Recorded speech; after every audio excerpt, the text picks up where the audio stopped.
Halo semuanya, perkenalkan nama saya Rizal, salah satu pecinta teknologi cyber. Kali ini saya sedang melakukan penelitian terkait cyberspace. Salah satunya adalah malicious software atau malware berjenis ransomware. Pada kesempatan kali ini saya berkesempatan untuk mewawancarai salah satu profesor yang sudah tidak dilakukan lagi di dunia cyber, Profesor Eko Indrajit. Apa kabar, Prof? Baik. Langsung saja, Prof. Dalam penelitian saya kali ini saya membahas tentang malware berjenis ransomware. Oke.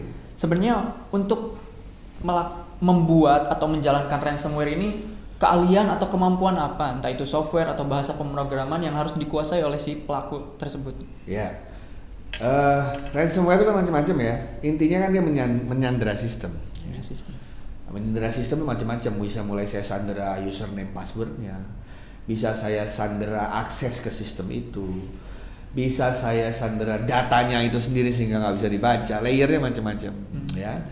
Jadi paling tidak harus ada, kalau mau lengkap ya, kalau bikin ransomware yang keren itu ransomware yang bertingkat-tingkat. Jadi ada yang dia sandera itu adalah satu istilahnya sumber daya komputasinya, gampangannya servernya yang dia sandera. Kedua adalah softwarenya atau aplikasinya yang dia sandera. Ketiga, database-nya yang dia sandera, datanya. Atau yang keempat adalah akses terhadap salah satu atau semuanya itu dia sandera. Nah, yang paling bahaya dari semua itu jika dia sandera ya data lah. Kan kita tahu bahwa the most valuable asset atau aset paling berharga dari sebuah perusahaan atau organisasi itu di data. Nah, bahkan ada yang datanya itu cara dia meransomnya adalah dengan datanya di-encrypted, dihancurkan, disandikan sehingga kita nggak bisa baca. Nah, itu yang paling bahaya sebenarnya. Jadi keahliannya kalau saya sih multidisiplin approach ya. Kenapa multidisiplin? Kalau sudah bikin malware-nya itu kan harus ada cara menanamkannya. Ya kan? Nah, itu harus ahli social engineering, ahli sosiologi jago supaya orang secara tidak sadar tiba-tiba software itu masuk ke dalamnya. Apalagi kalau organisasi atau perusahaannya itu sudah jago dalam hal IT. Jadi firewall-nya udah bagus, IPS, IDS-nya masuk, mau lewat mana-mana nggak masuk nih. Dia tanam lewat orang dalam. Gimana mempengaruhi orang dalam? Pakai social engineering. Nah, itu yang paling bahaya. Ya. Baik, lalu berikutnya, Prof. Salah satu jenis ransomware yang paling dikenal oleh masyarakat itu ransomware jenis WannaCry. Karena pada tahun 2017 salah satu ransomware ini menyerang secara masif ke seluruh dunia. Tercatat sampai 300.000 lebih perusahaan yang berhasil diserang. Nah, dari mana asalnya WannaCry? Itu kan dari yang kita tahu itu berdasarkan hasil dari jebolan hacker Shadow Broker. Mereka itu menjebol sistem milik NSA yang bernama Eternal Blue. Tools tersebut memanfaatkan celah keamanan sistem operasi Windows lewat eksekusi remote code SMB v1. Lalu berdasarkan hal tersebut, sebenarnya sistem keamanan jaringan atau sistem keamanan komputer seperti apa sih yang rentan dan sering dijadikan target serangan ransomware ini? Kalau Anda lihat kan WannaCry pasti masuknya dari Windows ya. Windows itu apa sih? Operating system. OS. Jadi sebuah sistem itu kan yang menjalankan lalu lintas data, lalu lintas penggunaan computation resources itu pasti operating system. Jadi memang kalau mau masuk ke dalam sumbernya, titik atau epicentrum serangan itu masuklah lewat operating system. Karena kalau bisa masuk ke dalam operating system, Anda bisa masuk ke semua computation resources istilahnya. Anda bisa masuk ke memorinya, Anda bisa masuk ke prosesor, Anda bisa masuk ke register dan lain sebagainya. Ya, jadi memang targetnya nomor satu adalah pasti sistem operasinya. Kalau dapat sistem operasi bisa dapat semuanya. Nah, dalam mengembangkan sistem operasi itu tidak selalu melulu kita bisa berpikir ideal. Dalam arti kata sistem operasi itu kan nanti akan dihubungkan dengan akan berjalan di hardware yang seperti apa. Ada yang berjalan di software yang seperti apa. Akan berjalan dengan di database yang seperti apa. Pasti ada celah vulnerable-nya itu tadi. Karena kombinasinya itu jutaan, nggak mungkin orang bisa mengerti. Sama kayak gini misalnya, ukuran pintu sama. Terus Anda beli pintu dari kayu, dari besi dan lain sebagainya. Ya, celah-celah itu kan bisa ditimbulkan oleh macam-macam.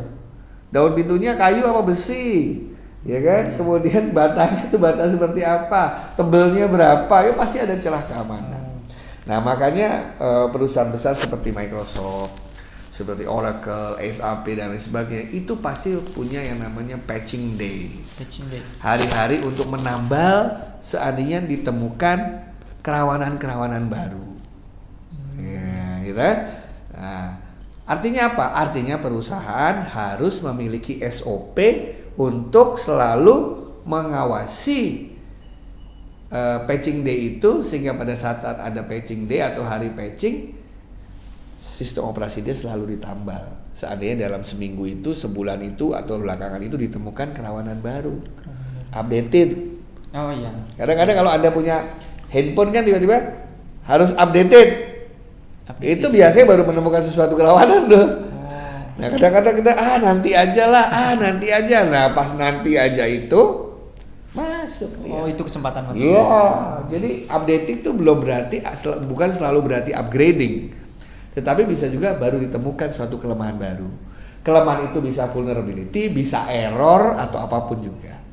Jadi kalau Anda sebagai pengguna sistem operasi, pengguna handphone ada pesan untuk selalu update langsung secepat mungkin. Iya, itu caranya. Lalu pertanyaan berikutnya, Prof. Di Amerika itu FBI memiliki yang namanya IC3 atau Internet Crime Complaint Center. Ya. Nah, mereka ini istilahnya menerima laporan dari para korban, entah itu kejahatan cybercrime jenis apapun, lengkap dengan jumlah tebusan apabila diminta. Nah, apakah hal ini sudah diterapkan di Indonesia? Apakah Indonesia punya itu, Bro? Belum. Oh, belum. Tapi saya berharap bisa salah satu menjadi ranahnya BSSN nanti. Ranah BSSN. Semacam itu, ya. Tapi tentu saja berdasarkan jenis serangannya ya. Soalnya di Indonesia ini kayak yang sangat heterogen seperti ini. Kadang-kadang mereka nggak tahu mana serangan yang serius, mana yang tidak, mana yang harus dilaporkan ke BSSN, mana yang tidak. Waktu saya memimpin ID30, ada anggota parlemen yang kehilangan password itu nanya saya. Gitu. Ada yang lupa password nanya kita, lah itu kan susah. Karena memang berbeda ya level literasinya gitu ya. Kalau sudah pakai sampai ranah FBI, saya rasa juga FBI pasti akan memilah-milah lah. Yang benar-benar terkait dengan keamanan negara, intelijen negara baru yang dianggap serius ya. Tapi kalau yang penting-penting yang enggak lah pasti. Istilahnya wrong alarm gitu ya. Jadi mereka punya mekanisme untuk melihat mana yang harus ditangani cepat, mana yang tidak gitu. Ingat loh bahwa yang lapor bisa juga penjahat. Iya dong, pura-pura. Ini social engineering kan seperti itu. Social engineering. Lalu kemudian pertanyaan terakhir dari saya, Prof. Ya. Menurut pendapat Prof sendiri, sebenarnya bagaimana hukum yang mengatur kejahatan cyber di Indonesia ini? Apakah sudah cukup atau perlu dikembangkan lebih lanjut? Jelas perlu dikembangkan karena waktu ITE dibuat itu teknologi belum semaju ini. Ya. Tetapi banyak prinsip-prinsip yang di dalam ITE sekarang atau informasi dan transaksi elektronik sekarang yang masih bisa tetap dipertahankan. Ya. Seperti jika ada motivasi memang ingin merusak sistem, mengganggu sistem, ya itu kan dengan motivasinya memang udah jelek ya, itu memang merupakan bagian dari kriminal. Nah yang saya pelajari dari berbagai undang-undang di negara lain, itu ada 4 hal yang selalu dianggap sebagai crime. Ya. Pertama itu namanya interception. Bahasa kerennya kita nyadap. Nyadap tapi kita tidak punya otoritas untuk melakukan itu. Kita bukan penegak hukum atau pihak yang diberikan otoritas negara. Kita melakukan penyadapan dalam berbagai hal. Itu kriminal. Ya, termasuk ada misalnya ada orang ngomong terus Anda sadap di tengah-tengah, ya itu termasuk crime. Ya, kecuali ada diberikan hak oleh negara. Kedua namanya interruption. Interruption itu kalau penyadapan gini, A sama B lagi ngomong, Anda ambil di tengahnya. Seperti man in the middle. Iya, C ngambil. Jadi A ngomong sama B, C bisa dengerin. Itu. Kalau interruption tuh gini, A seharusnya bisa ngomong sama B, tapi kita putus di tengah-tengah sehingga mereka tidak bisa ngomong. Itu namanya interruption. Cara putusnya macam-macam, mulai dari cara fisikal. Misalnya apa? Fiber optiknya digali, kan nggak bisa berhubungan. Atau dikirim botnet, di DDoS. Gara-gara di DDoS servisnya terganggu. Nah ini interruption. DDoS itu interruption. Itu yang kedua. Ketiga yang namanya modification. Modification itu man in the middle attack. A ngirim ke B, tapi sebelum sampai B, datanya dirubah oleh C. Saya transfer 1 juta, saya rubah datanya sehingga yang tertransfer 10 juta.